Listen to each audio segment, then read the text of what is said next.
good to put a face to a name and some text. Agreed. Hello, CJ. I know it's late for you, Kyle, and we're really interested in hearing your ideas about rewriting Reg Producer. CJ, have you started the recording? If you want to just go ahead, Kyle, and just get after it, I'd love to hear it. Oh, okay, cool. Well, I was taking a look at EOS New York's user agreement. I don't know whether we can pull it up or screen share it on there. Block producers pretty much have this power already with sudo, or I believe it's called wrap now. But they aren't using any of those powers as yet, because currently we're in this sort of situation whereby there's a constitution that most of the block producers are abiding by, but block producer power. So the block producers are the ones that enforce the constitution. Now, EOS New York have recommended, and I'll just bring it up. I'll just read the extract. They've basically made the Reg Producer agreement very, very small, and it's basically just 3 lines, and it states, I, producer, agree that I may be removed by 15 out of 21 block producers for any reason deemed appropriate at any time. Now, considering they have sudo or wrap powers, I believe by giving themselves sort of full authority and no remit, it's just too much power, basically. They haven't got a framework in which they can execute that power. And I think as a community, we should at least put in that Reg Producer agreement a framework of what we, the community, would like them to exercise that power on. So instead of having just carte blanche power to do whatever they like on the network, as a community, we give them a list of how we would like them to act in terms of a framework. So that's kind of what I'm working on at the moment, and it's quite long at the moment, but hopefully I'll get it down a little bit smaller. But that's essentially what I'm working on, and that's essentially what I would like to see the EOS New York user agreement. That's where I'd like to see the change in that Reg Producer. Otherwise, I think it looks pretty good. Cool. Do you would you be willing to give any sneak peeks on any of the items on your list? Yeah, so in terms of, like, you know, vote buying, is that something that we as a community want?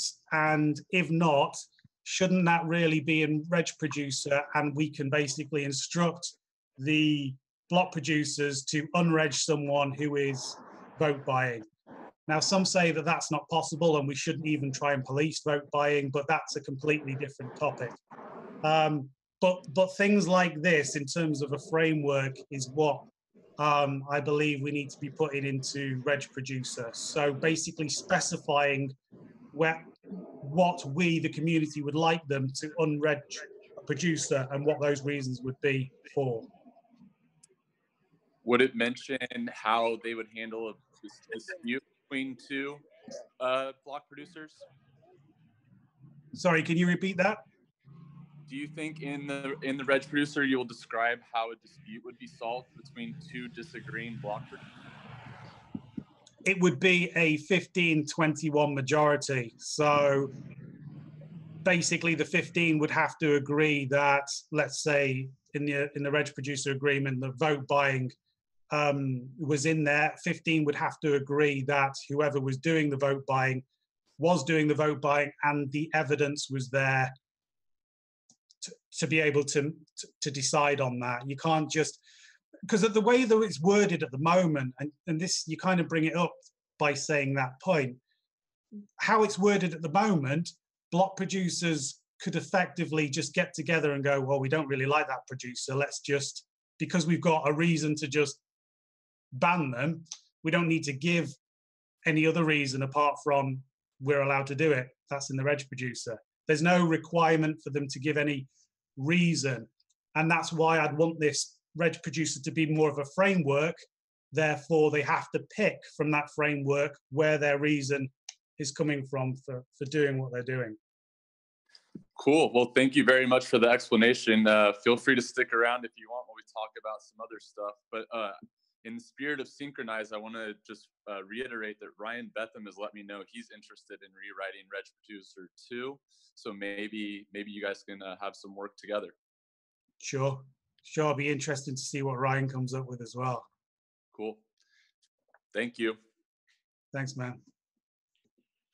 Okay, so on to the rest of the conversation. The New York proposal, or in the version 2 proposal from Block 1, or maybe even the Amsterdam proposal, that maybe have found in other versions like V1, you know, that is important to the community that isn't in one of the predominant, primarily in V2 or New York. What's missing from those two that people care about?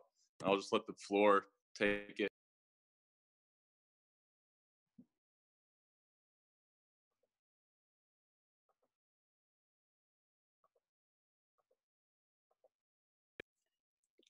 Martin, I know you have some ideas. You got something to share?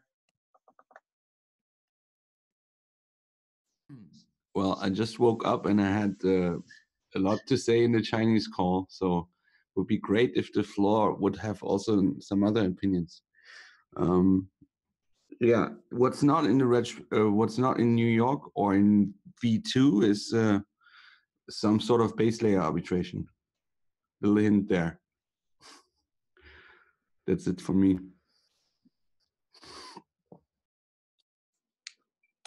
Thank you. Does anyone else have any ideas outside of base layer? Or if you do want to talk about base layer, how it would fit better outside of Reg Producer and somewhere else instead? But, you know, is anyone here into the non-violence thing and want that explicitly stated? Anything?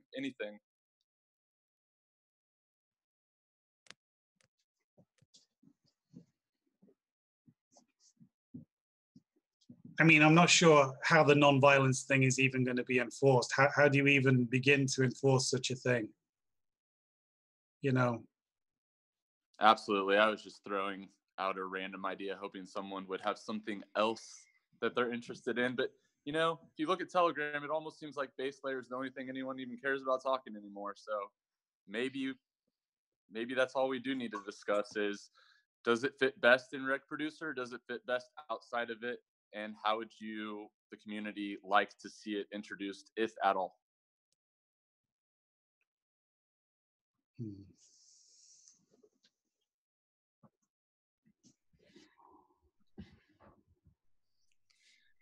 not going to waste everyone's time. So if we don't want to have a discussion, that's totally cool. I think that what Ryan and Kyle are working on with Reg Producer is getting a lot of good buzz. And so if we just want to sit back and watch them do their magic and discuss next time, unless anyone has anything that they want to bring up. Thank you. Well, in the chat, CJ just asked, can you explain for the less informed the difference? So maybe to bring everybody up to speed, we should have like a little intro.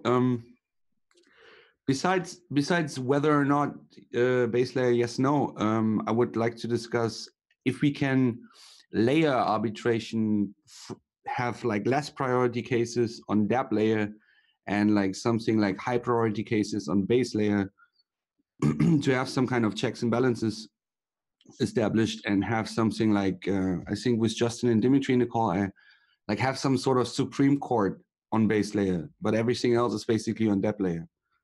Only to establish this like checks and balance kinds of, yeah, just have some entity to balance out powers. This is something we can discuss, like what kind of would be prioritized, what would be not. Yeah, I mean, Martin, I think there's two camps that are vehemently opposed at the moment, and that is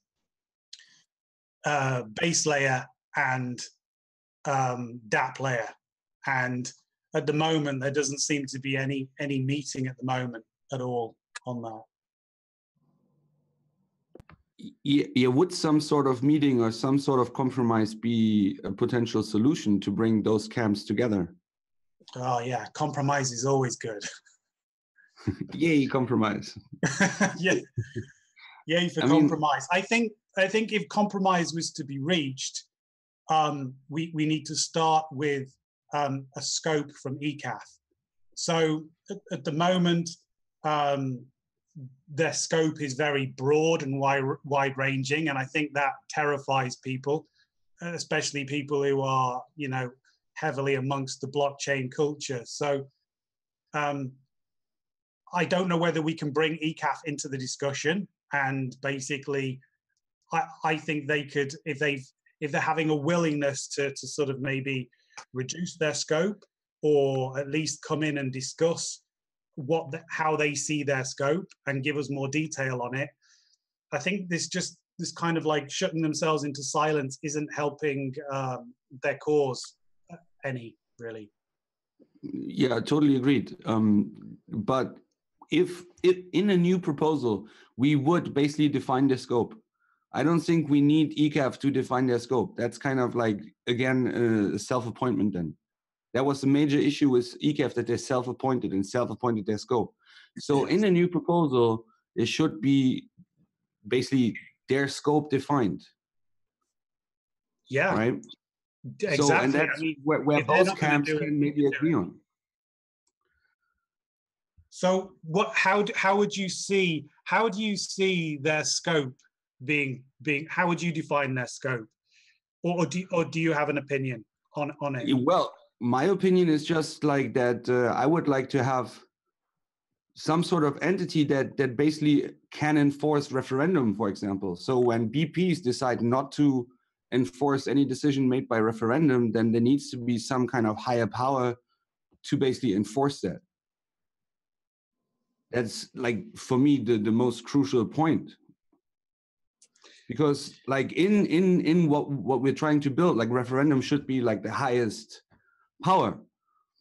And that should also be like the check for the BPs. So if DPoS doesn't work because like people are voting for each other or whatever, there's any kind of collusion, then maybe with a referendum, you could kind of counter that. But then because of DPoS, the top 21 have the 15%, then, you know, there's nobody that can enforce actually what referendum did. So that would be something that I would like to have on base layer. I don't know if we need to call this arbitration. That's not arbitration. No, that's something else. That's something else entirely. And that's why we need to define ECAF, right? It can't be an arbitration forum, because that's not even what we're talking about now, is it? We're talking about something completely different. So, and then if you were to make those people or give them those power, who would those people be, and would they need to be electable? I think they probably would need to be. Yeah, sure. But as everything, we're bootstrapping it right now, right? So we just starting to have the tools to actually elect people outside of BPs. Yeah. Right. So we need to have some sort of starting point, again, to implement the decisions, or till we have this kind of entity, or decided to have some sort of entity. We need to kind of have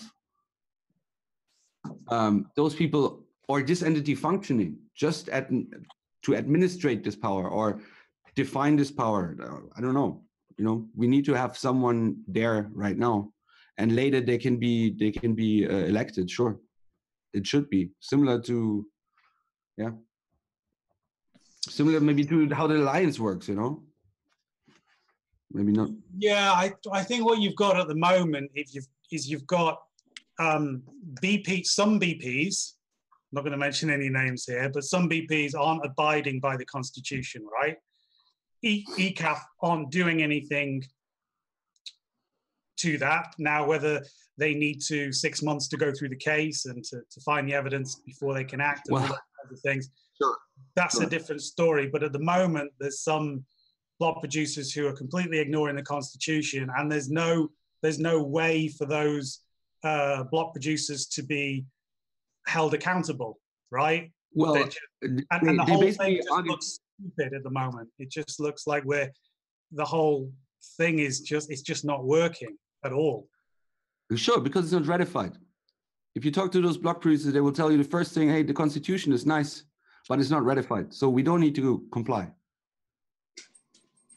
Right. Well, I think a lot of that's one point, but I think a lot of block producers, ourselves included, are taking a different version, going, well, this is the interim constitution, therefore it's the only one we've got, therefore that's the one we're abiding by. The whole ratification argument, you know, that's a slightly different argument, but yeah. Yeah, I mean, but that's their argument for like, okay, once vote buying is really illegal or banned or whatever, then we can think about not doing that or doing anything that would bring us into this direction, right? Well, yeah, I mean, they voted, haven't they? So when they voted, they've signed the constitution to say that that's what they abide by, and right, you know, so they have kind of agreed to it by voting. So, you know, true to that. But then again, like we're just in this kind of like limbo. Yeah, but then we don't have no enforcement mechanisms, right? Yeah, this is what I'm saying. Right, you and know, that's with like ECAF not being trusted by the majority of the community, like they won't do anything that touches even these parts, you know? That what it does is it gives the power to the block producers to act, to kick out these block producers who are misbehaving. But, you know, you can't give them all of that power without giving them a framework at the same time in which to wield that kind of power. So, you know, this is not something that we could take back easily. And that's why I think if block producers are going to have this kind of power to kick out other block producers for being bad apples, being bad actors, misbehaving, being corrupt, whatever it is, we need to at least give them a framework to go with that kind of power. Otherwise, it just looks like we're going to be stuck with ECAF that's taking, you know, 6 months plus to make decisions, and everything that goes with that. Yeah. Anybody else here? I have a question. If to go off of that a little bit, if we were to write in some language for the allowance of DApp layer arbitration, who would define the scope that's allowed in that? Is that just open to the DApp, or do we want to have some, you know, rules at all that they have to abide by?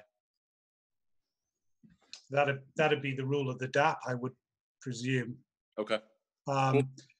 But what I would like to see if it got to that point is, what you don't want is you don't want to have a DApp turn around and say, this is our arbitrator, this is the person that you've got to use, and then everyone has to use their arbiter. I'd like to see a complete free market arbitration, in which case they give you a selection of maybe 20 different arbs, you know, that you can use. Otherwise, you're just going to end up accepting their terms and conditions and not being able to do anything about it. So. Hello. Hola, ¿qué tal? Hello, can anyone hear me? Yes. Yes. Oh, my name is Persa. I wanted to chip in on that comment about DApp layer arbitration. So what you might see happen is maybe some, like if it's gaming dApps, you could see a gamers arbitration body emerge, maybe from within the EOS ecosystem, or from even an external kind of some other blockchain or some other like there could be a gamers arbitration body that's not necessarily part of EOS, but they have the capacity to understand the disputes that emerge in those industries. So, like you said, it's a free market problem. The free market will solve that. You might see maybe if the cases become too much, the dApps themselves within a certain industry could come together and maybe try and bootstrap some arbitration body. I don't think there's any way around this. Someone definitely has to build the arbitration bodies to solve some specific dApp disputes. I think it will depend on how fast each industry develops. If the gaming industry develops quickly and it starts having needs for disputes, then that's when you will see us coming back and having these discussions about, as they seem pretty open to building the applications that don't necessarily require arbitration. Just my 2 cents. Thank you, Pesa. So like Kyle said, a free market of ARB forms, but maybe even more free market than just inside of EOS mainnet, maybe something that involves inter blockchain. Maybe a whole blockchain one day that just is a bunch of forums competing.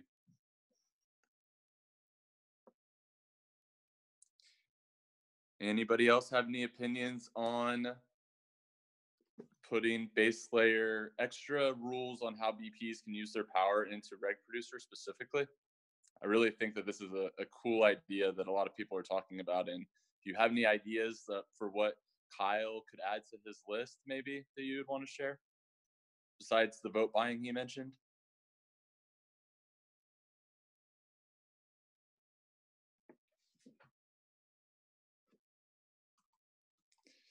The Korean, well, he's put us to shame, y'all. Well, I also like the idea to have like a reg producer smart contract taking care of a couple of things. I need to look more into this to really have an opinion, I think. Like, that's my point. There's one I've heard that I'm interested in because there's some really high transaction dApps that are not open source. What do you guys think about that being on the list, that you cannot sign transactions from dApps who are not open sourcing their code?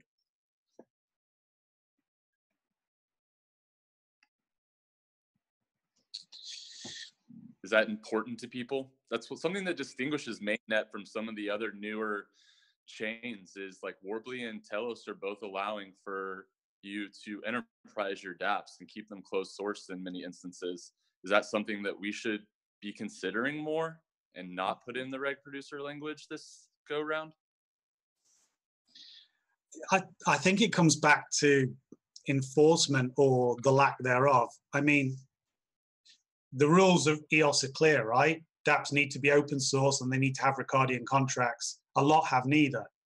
So, I mean, what's going on? Well, but they'll say the same thing that the BPs will say, that it's not a ratified C. And yeah, you said they, have accounts, they sign transactions. They've signed the Constitution essentially, but a lot of them don't think that's enforceable. What's the disconnect there? What's the technical disconnect on why that is being allowed? I think the technical disconnect is, although I know that people have filed against dApps with ECAF, so they're waiting on ECAF to do something. I think the person who's filed the cases with ECAF against some of the dApps who aren't being compliant, and they're just waiting to see what happens, like we all are. So how long do we wait? 6 months, 9 months, a year, 2 years? Well, maybe as an experiment, and this is just a crazy idea, I know there'll be a lot of pushback, but there is a fee for ECAF filings. I've looked into it to where they'll expedite it. Maybe as an experiment, we can all put in one EOS and out of 2,000 people and see what happens. I don't know. Is that a bad idea? I mean, you could try. You could try. But start that campaign tomorrow.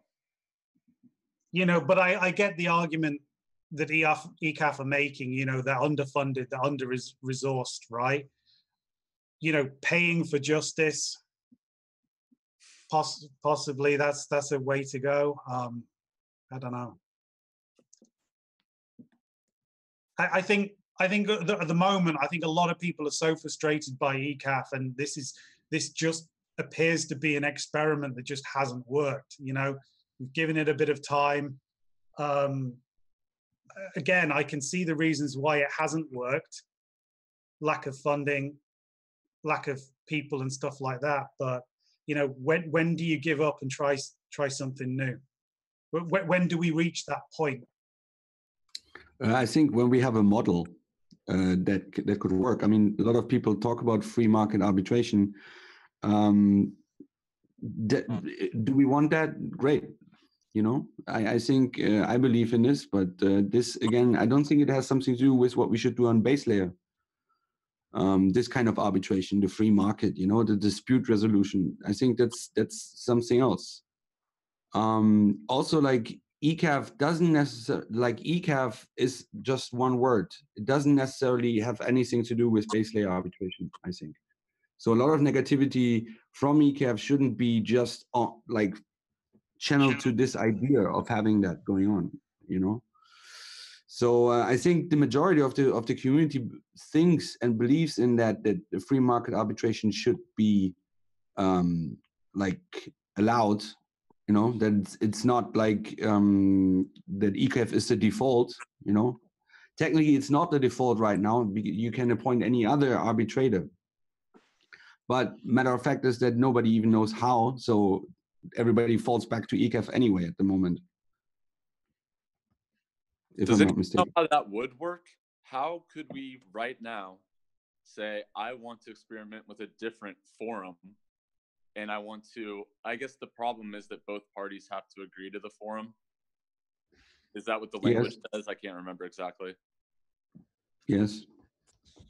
It is, and then ECAF has the legitimacy because it's in the Constitution. Therefore, how would you enter another free market arbitration forum into base layer? How would that work? How would you see that unfolding?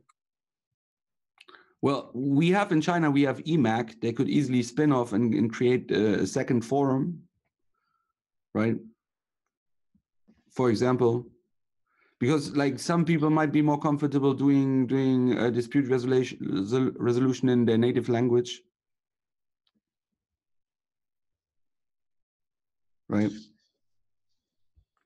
That would be an angle. I mean, just to show that how the different mechanisms in a free market work, and like don't have like a centralized ECAF that's self-appointed, but instead create a framework and maybe have some sort of like we should revisit the Reg ARP then, how people can onboard and create their own forum. I think at the moment a lot of people don't really know how they would do that. So create some sort of information there would be the first step, I guess, like a how-to. It's also you need to create the link to the block producers as well. I mean, how do the block producers know whether there's a legitimate order that's gone in place, right? So you don't want lots of forums joining without block producers knowing who's who and whether decisions are valid or whatever. And that's why, like in EOS, New York's constitution, they've put in a Reg ARP and a Reg forum. So, you know, we know who are the people. So there is kind of like a framework in the workings that will allow for that. So that's not currently how it works, but you know, again, it's another good point about their constitution, well, user agreement as they're calling it. Well, one thing we could do is like any new forum that basically throws their head into the ring could be then first be put on are we trusted by the community, and then there could be like a voting threshold, how much support they have, basically. Like a simple referendum. Does this arbitration forum has the general support of the community? Yes, no. And that would be like giving them some sort of legitimacy. Are we discussing whether or not a forum would act as a, are we talking like base layer stuff, or are we talking not base layer? He's talking base layer. No. We're talking right now about free market and how other forums could start being acting besides ECAF. So basically take away the term dispute resolution or arbitration from ECAF and making it more of like a free market. And another thing that we talked about base layer, not base layer, is if we can layer the cases for dispute arbitration in some kind of priorities. So only the highest priority would be on base layer, and all the lower priority cases would be solved on DApp layer. Reason why I propose that is that we have some sort of balance of powers on base layer only for like the most crucial cases that basically like going from instance to instance to instance and end up at base layer. So when somebody doesn't find any solution on that layer, that they has like the last resort to go on base layer. But this is like a very, would be like then a case that creates something, how do you call this? Sorry, my English. It sounds very much like a court system of the United States. Yes.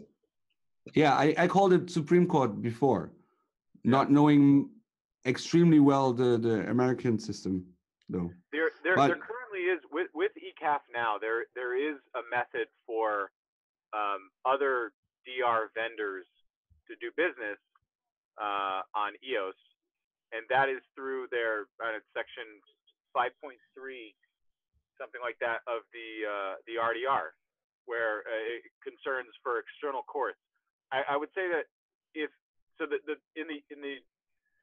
the EOS user agreement proposal that we wrote, there is no concept of base layer, and I don't think that it's compatible. But if the idea is to create a base layer system that allows for low barrier entry, I think the efforts are best spent analyzing the effects of the external court section of the RDR, because as it currently stands, any forum or any external adjudicator of any dispute must file a new claim, and I pick my words very carefully, not the actual original claimant, but the adjudicator of the dispute itself must become a claimant through ECAF.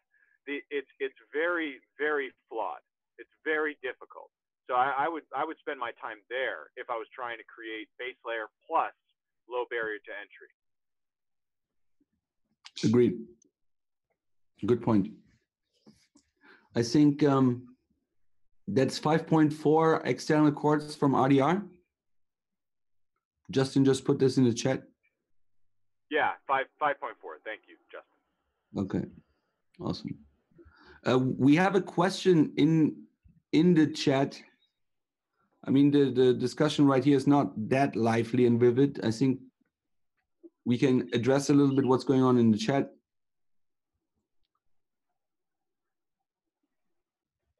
John Smith asked, what would be the scope of arbitration or base layer powers?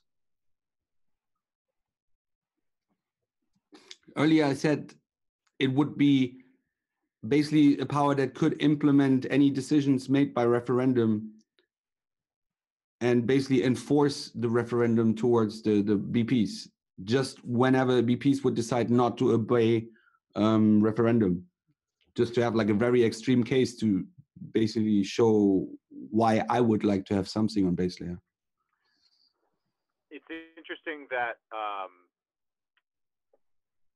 you know, I don't know. I've been doing a lot of thinking about referendum and the relationship between referendum to the block producer and just the general idea of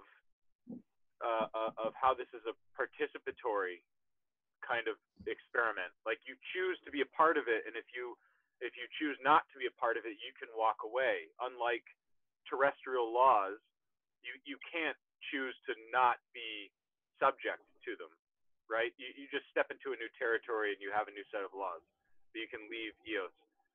So for a block producer to be, I don't think block producers are compelled by law, by some, and I say law with quotes around it, to follow a referendum. Now, this doesn't reflect my own personal opinion. I'm sure that we would follow EOS New York, every referendum, yada, yada, but that is kind of what you're voting for. As a token holder, you're voting for a group that you expect to act a particular way. And if they and there's going to come a time where the community disagrees. And if you actually look at the threshold of referendum, it's not. It is certainly high when we consider just general token holder participation, but it's not particularly high when compared to what is considered a majority of stake on the network. So I don't know. I don't think there's a need to create this compulsion for block producers to follow referendum by any external means other than token holders voting them in or out. Agreed. For now, this is probably true. I think, but in other law systems, checks and balances are also not implemented because there's a immediate threat. It's more about design, right? So that in the future, if any case that there is some sort of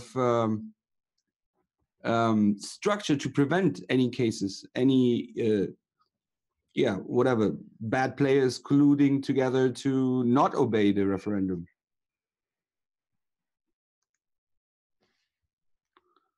So what I'm saying is, like, we should create this resilient system that's also working in 10 years ahead or 5 years ahead.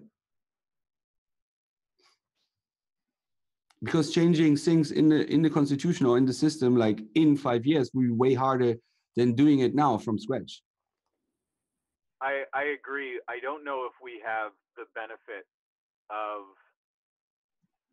I understand that we're trying to implement foresight, but I don't know if we have that luxury, because so much has changed since launch. It's been 6 months.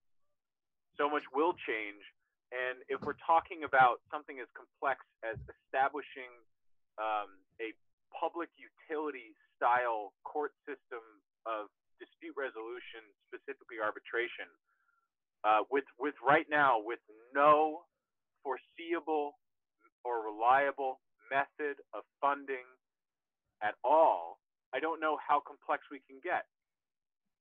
It should be the most simple possible way to do it. Hey, Kevin, did you come after we were talking about rewriting Reg Producer? Or did you catch that? Kyle had mentioned that he wanted to rewrite Reg Producer.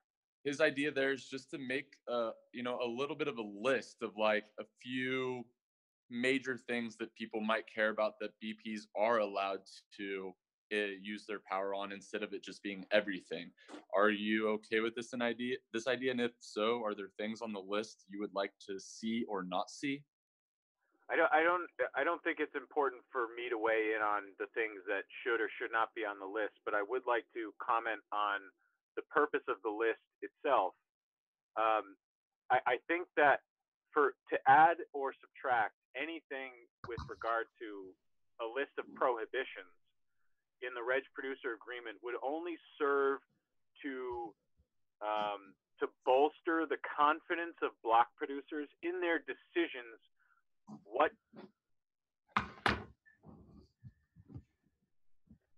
Sorry, my wife's trying to call me at the same time.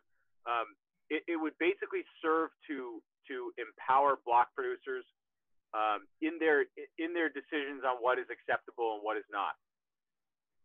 So it wouldn't.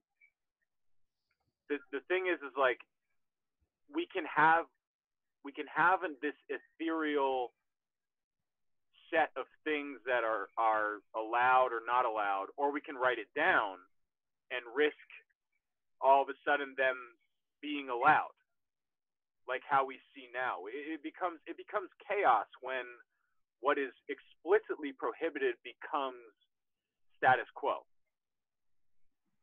And the rate at which we can change such a document may not be able to keep up with any kind of proliferation rate of such a bad behavior. You know what I'm saying?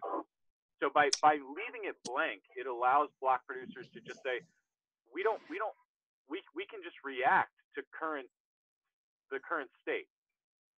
We don't need to reference any set of rules. And we've been elected and delegated the authority by the majority stakeholders on the network. Therefore, we are empowered to do this. So I just wanted to explain why I wrote it that way. But that doesn't mean that there shouldn't be a list of rules, because those lists of rules would serve as a set of expectations for block producers and what they should feel confident in being able to enforce. Because not every block producer is going to be an expert on game theory, DPoS. You know, they may just be head. And that was my opinion, Kevin, that the block producers at least needed to be given a framework by the community to say, yeah, we're happy for you to act in replace of ECAF, because 15 out of 21 block producers would be able to do it way, way quicker, you know, in some cases almost instantly. And if there is a framework in place via reg producer, as in this is how we would like as a community the block producers to behave in terms of a framework, then I think that's more valuable than just carte blanche.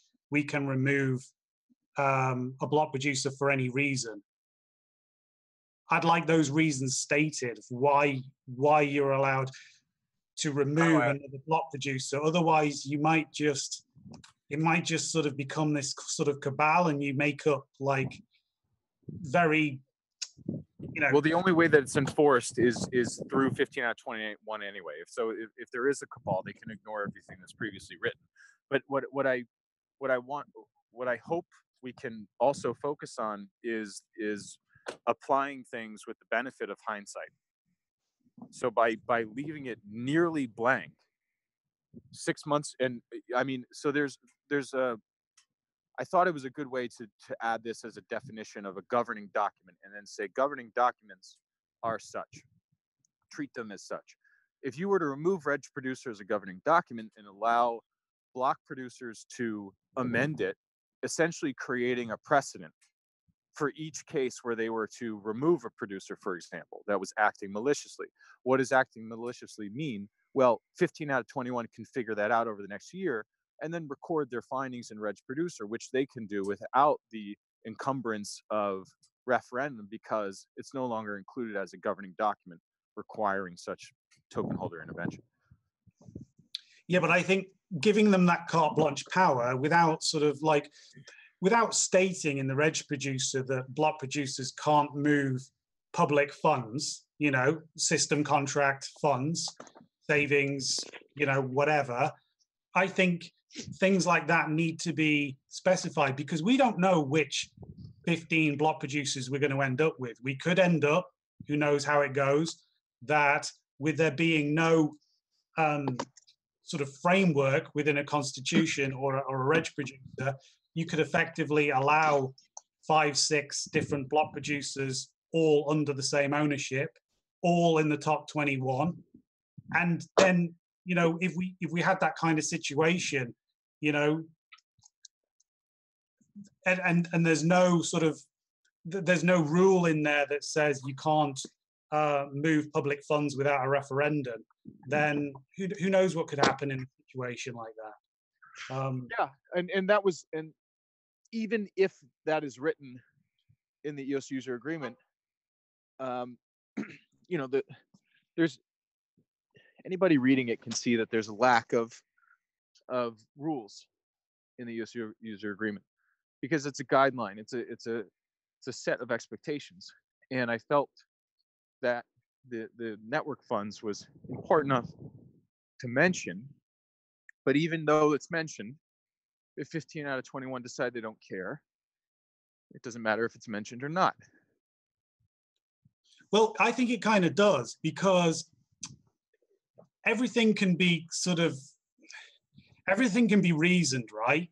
Whereas if you give them explicit instructions and 15 out of the top 21 really don't care and they just do their own thing, then that is a red flag just to leave that chain, because it's become irrevocably corrupt, and you don't want anything to do with it because they've agreed to do things, and we can quite clearly see as a community that they're not doing those things, and therefore that would be your red flag to to leave the community under that remit, because I think there's just giving them carte blanche power, they could be like the boiling frog, right? Just get more and more corrupt over time, slipping little things in here and there. I really believe we need a framework in which we tell the block producers how we want them to act. But anyway, I'm really glad that you allow other people to make amendments to this user agreement, because I think a lot of it is awesome. So thank you for that. I appreciate that, and I think there's a lot of truth in what you're saying, because that if you look at other DPoS systems where there is, I use the word rampant, but rampant vote buying is because it was never explicitly prohibited. But it is in our chain. If we had not said that at the beginning, it could look very different now. The sentiment of the community, or at least the sentiment of the vocal community, since we haven't been able to gauge the sentiment of the community yet. So I think that you're right, that there is value in setting a framework, despite it not being able to be enforced should there be some kind of coup of 15 malicious actors. That's the whole impetus for the document in the first place. I do, however, think that we should be cautious in implementing anything that is difficult to enforce, or at least not receiving some kind of support to enforce, because as we've seen, the more unenforceable something becomes, or the longer something exists without any reaction to it, the dumber the document seems, the less confidence in it. Yeah, but you know what? I hear this argument all the time, right? What happens if people make deals behind closed doors? Well, that happens in the real world all the time. Like, insider trading is illegal, right? But it still happens. And people still get away with it. You are still gonna, this stuff is still gonna happen, and vote buying is probably still gonna go on, behind closed doors or whatever. But I think the bigger EOS gets, I think the harder that kind of stuff will be to hide. I'm trying not even to limit it to, try not to think of vote buying because it's just right in front of us. I'm trying. No, that's just the example. Just yeah, that's what we're using. But things are illegal in the real world, or things aren't allowed in the real world, but they still happen. So I don't think we should let that kind of thought kill us. Sure.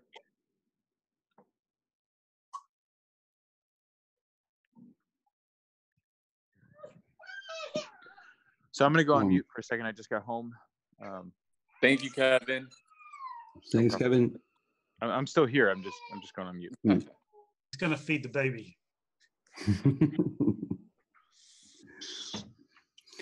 Well, two things were just mentioned during the call. Like one is that we don't have no funding model for any arbitration right now. We could think about models how a funding would work. The other thing is how would arbitration work? Now, how would enforcement? What kind of mechanisms we can create to enforce anything? These are two things that are still open and that we could discuss or think about how we can lay out a framework additional to the Constitution.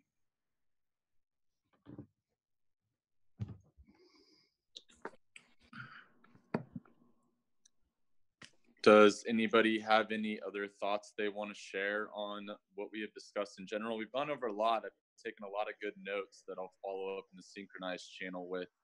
Hello, I'm Achilles. Hi, Achilles. Yeah, I want to share something with you guys. We just talked about it in the EOS Alliances meeting. I will share my screen. Let me see. Share screen. Can you see my screen? Not yet. Okay. Can you see? Now it's coming. There we go. Yeah. We yesterday in the EOS Alliances meeting, we're talking about the EOS referendum procedure. So we're talking about how to form the last version of constitution.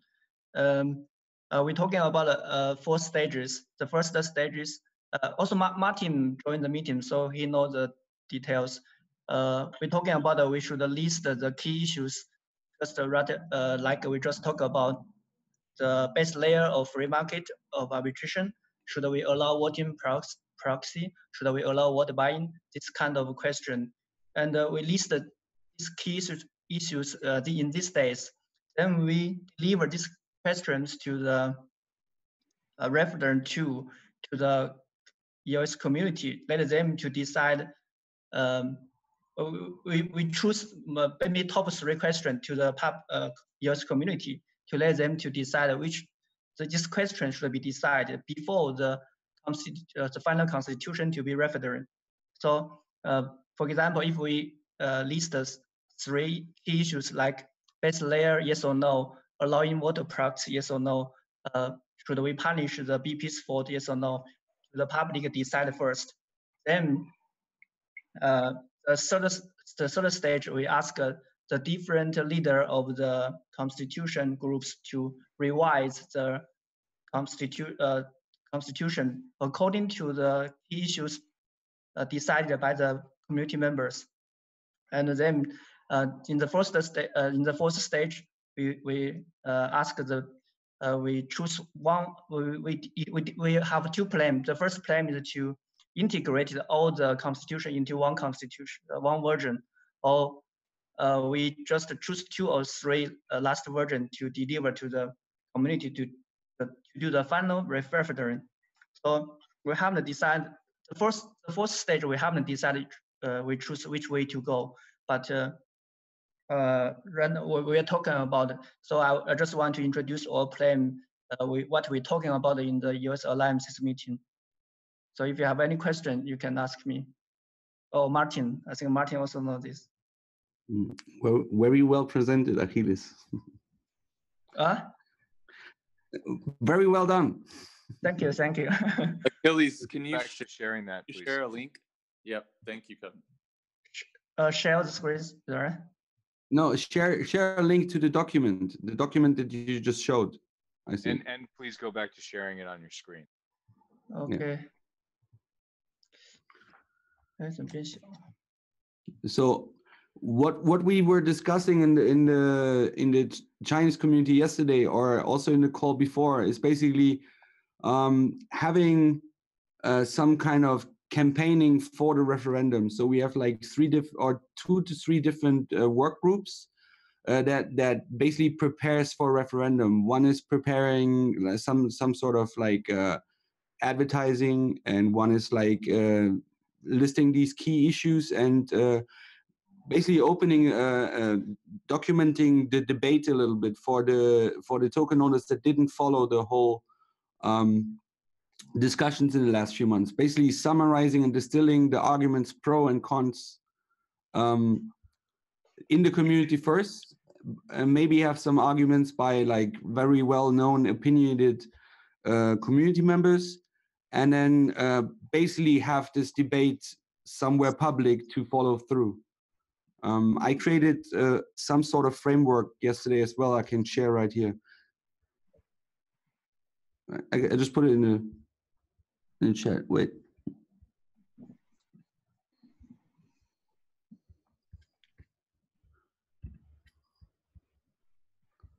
You don't need to wait for me.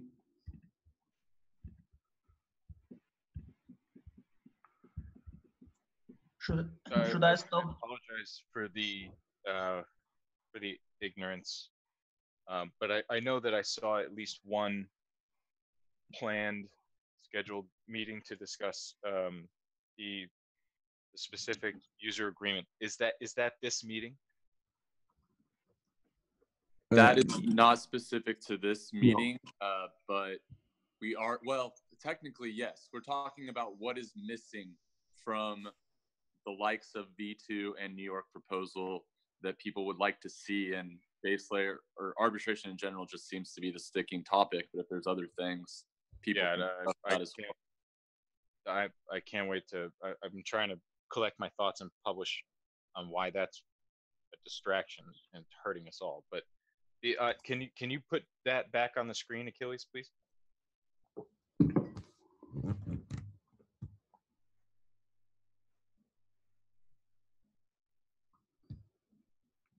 Okay, so one of the things that I was trying to accomplish by writing this, and I'm so happy that there are people who have embraced the fundamental template. But in the first part where it says avoid dilemma of choices leading to community divergence, that was the point of the document, to create the least controversial possible thing that contained only fundamental parts in order to allow anybody to build on top of it and allow it to be modular in such a way that what we end up with are 5 versions built from this template that are much more easy to identify the differences between, that the community has become familiar with, and therefore reducing the level of debate, being able to more accurately identify what the differences between all of the versions. So that was my goal. I don't know if that's happening, but I hope that it does.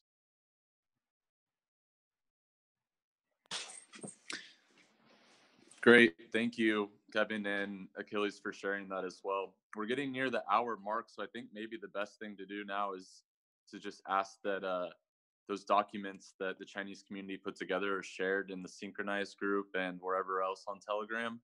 And then I can summarize our notes, and I think we can look forward to seeing some documentation from Kyle and EOS 5s and maybe Ryan Betham and EOS 42 on what they might like to see as far as rules and reg producer.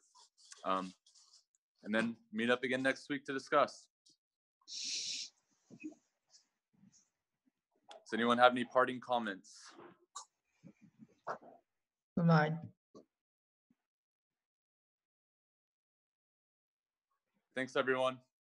I'm going to end the call. Everybody. Thank you. Cool. Bye-bye. Bye-bye.